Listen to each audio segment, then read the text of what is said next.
बहुत समय पहले की बात है। एक समृद्ध राज्य में हरिपाल नाम का एक साधारण लेकिन अत्यंत चतुर किसान रहता था, जो अपनी छोटी सी खेती पर मेहनत करके ईमानदारी से जीवन बिताता था। वह दिखने में सामान्य था, पहनावे में सादा और बोलचाल में विनम्र, लेकिन उसके पास जीवन को समझने की गहरी बुद्धि थी। इसलिए गांव के लोग अपने झगड़े, फैसले और समस्याएं उसी से पूछते थे।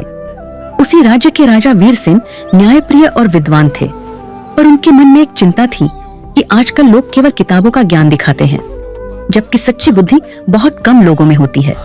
इसलिए उन्होंने यह निश्चय किया कि वह पूरे राज्य में सबसे चतुर व्यक्ति को खोजेंगे। राजा ने घोषणा करवाई कि जो व्यक्ति उनकी परीक्षा में सफल होगा, उसे सम्मान और पुरस्कार मिलेगा।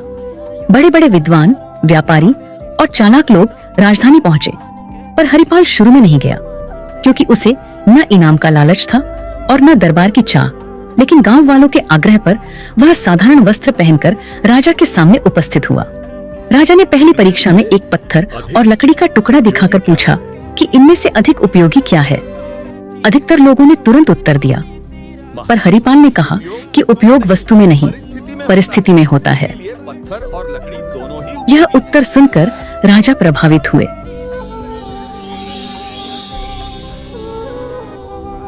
दूसरी परीक्षा में राजा ने पानी का घड़ा और सोने की थैली रखकर पूछा कि प्यासा मुसाफिर क्या चुनेगा।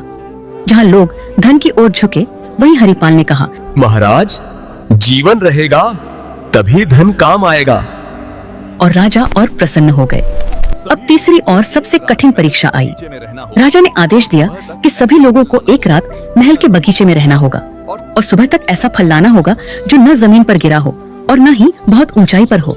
साथ ही किसी भी पहरेदार को नाराज नहीं करना होगा। बाकी सब लोग इस परीक्षा को नामुमकिन मानकर पीछे हट गए, पर हरिपाल ने हार नहीं मारी।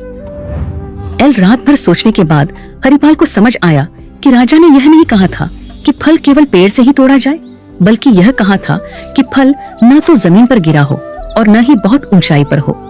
सुबह होते ही उसने महल के बगीचे में लगे फूलों के पौधों और झाड़ियों को ध्यान से देखा। तभी उसकी नजर एक अंगूर की बेल पर गई, जो दीवार के सहारे छड़ी हुई थी। उस पर फल यानी अंगूर जमीन से ऊपर था, लेकिन किसी ऊंचे पेड़ पर नहीं।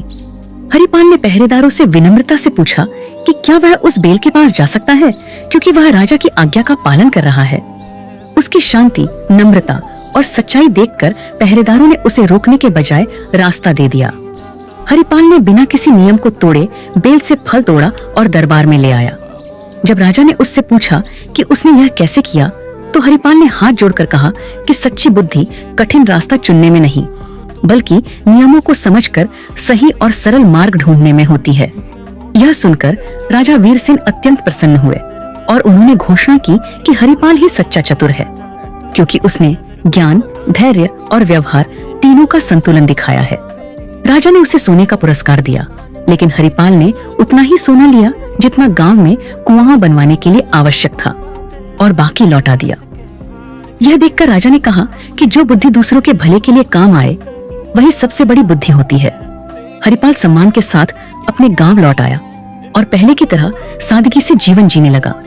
लेकिन उसकी कहानी पूरे राज्य में फैल गई और लोगों ने समझ लिया कि सच्ची चतुराई दिखावे में नहीं, बल्कि सही सोच और सही आचरण में होती है। सीख: सच्ची बुद्धि वही है जो नियमों को समझे, अहंकार से दूर रहे और अपने साथ साथ दूसरों का भी भला करे।